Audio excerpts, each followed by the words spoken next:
Life has this incredible way of throwing us curveballs. One moment we're riding high, feeling invincible, and the next we're staring down a storm that seems relentless. It's easy to get caught up in this cycle of emotions, isn't it?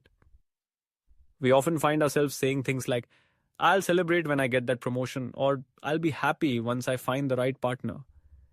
We attach our joy to these milestones, these fleeting moments of success or happiness, thinking that they'll finally validate our existence.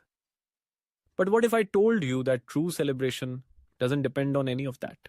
What if I told you that celebration is a state of being, a way of approaching life that is completely unconditional?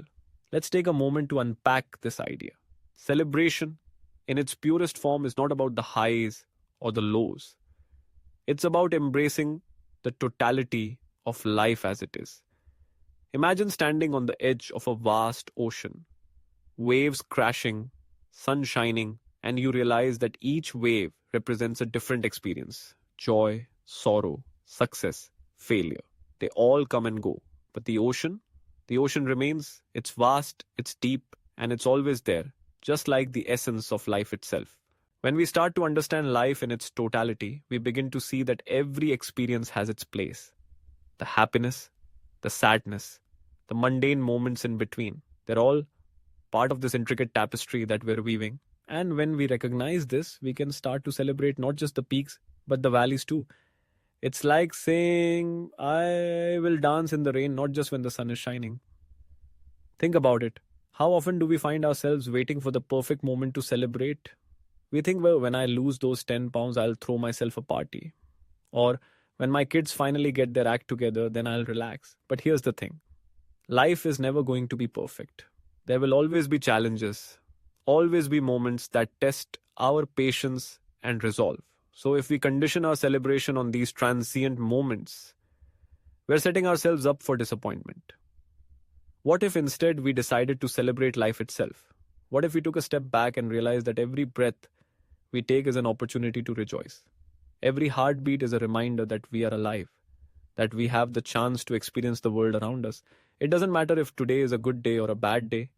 What matters is that we're here to experience it all. This doesn't mean we ignore our feelings or pretend everything is sunshine and rainbows. No, it's about acknowledging the full spectrum of human emotion. It's okay to feel sad, to grieve, to be frustrated. But even in those moments, we can choose to celebrate the fact that we are feeling something.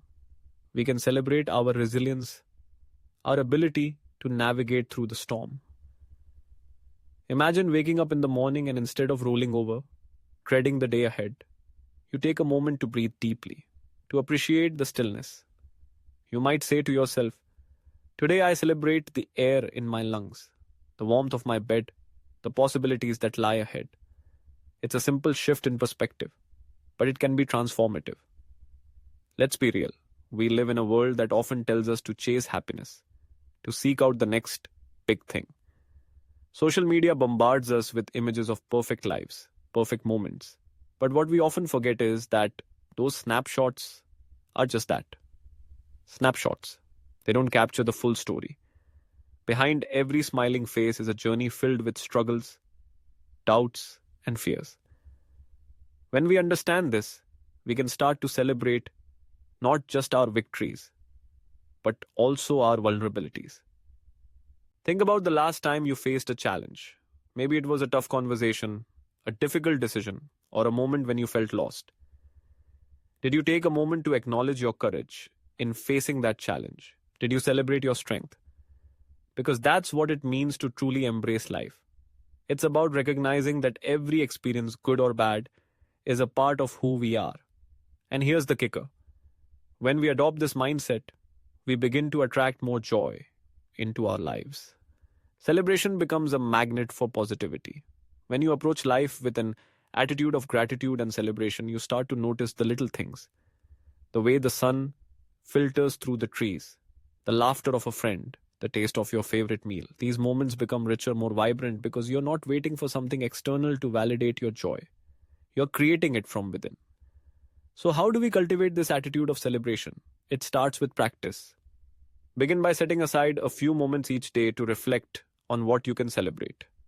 It could be as simple as appreciating your morning coffee, acknowledging a small win at work, or recognizing your growth through a tough situation.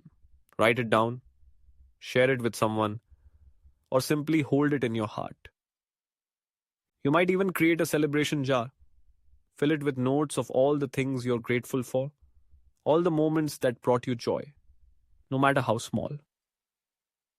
On days when life feels heavy, pull out a note and remind yourself of the beauty that exists in every corner of your life. In the end, celebration is a choice.